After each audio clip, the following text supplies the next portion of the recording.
Alright, so to start this game, you need your board. Your board is 12 inches long with an 1.5 inch zone in the middle that is not allowed to be played in. And it is on some kind of rocking piece. You need a regular 6-sided die. And each player should have 12 blocks.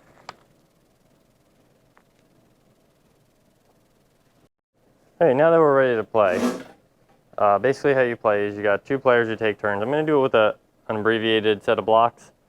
And basically I just roll the dice, so I get a 3.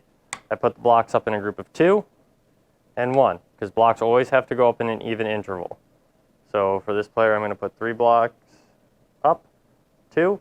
They are touching. They always have to be touching. And then 1. Roll the dice again. I got 5. So this person, I'm going to actually do a group of 4, because that's an even interval. So I'm going to put up a group of 4, kind of brazenly. Notice they're all touching. And then I'm going to do a group of 1 on the other side.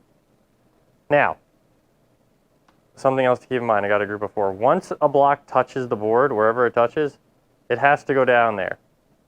It touches the board or another piece, you have to live with it, even if it looks like it's going to tip. And maybe I'll do something like this. All right, I'm rolling again.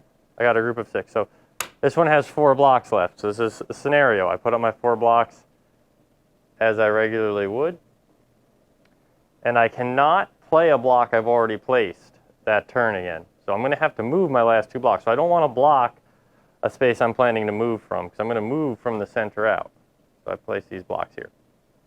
Now I've got to move 2 blocks. And the moving rules are basically the same as the placing rules, except I have to move blocks from one side to the opposite side, always. Once I play a block in a turn, I can't move it again, so that locks that block in place. I also have to always play the blocks closest to the center. Now, these are the closest 2 to the center, and the last 2 I got to move, so I'm picking them up gently. Okay? And this is going to tip when I put it over, which means I'm going to lose. But I can stack these any way I want. The problem is, I'm going to try to do a stack kind of like this to make it lean forward. When I put the blocks on here, it's going to tip. But I cannot put blocks closer to the center, nor can I stack them on the block that is closest. I have to give that free rein to be removed by the next person. So I'm going to put this here. And if I tip over, that's the game. Let's see. Oh, I made it.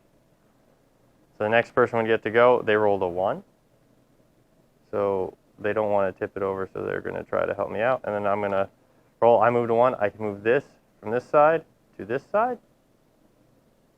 There we go. Oh, and I tipped it. And if it tips and 1 falls off or 1 falls in the safety zone, the round is over. However, if it tipped 1 block and it landed like that, I would allow that to continue game on, because nothing hit the safety zone, nothing fell off the board. So that is basically how you play. I hope this was a clear and concise way to tell you about that. There are some special scenarios that may arise, but I'd say use the basic rules and good judgment to decide how to settle any disputes that come up yourselves.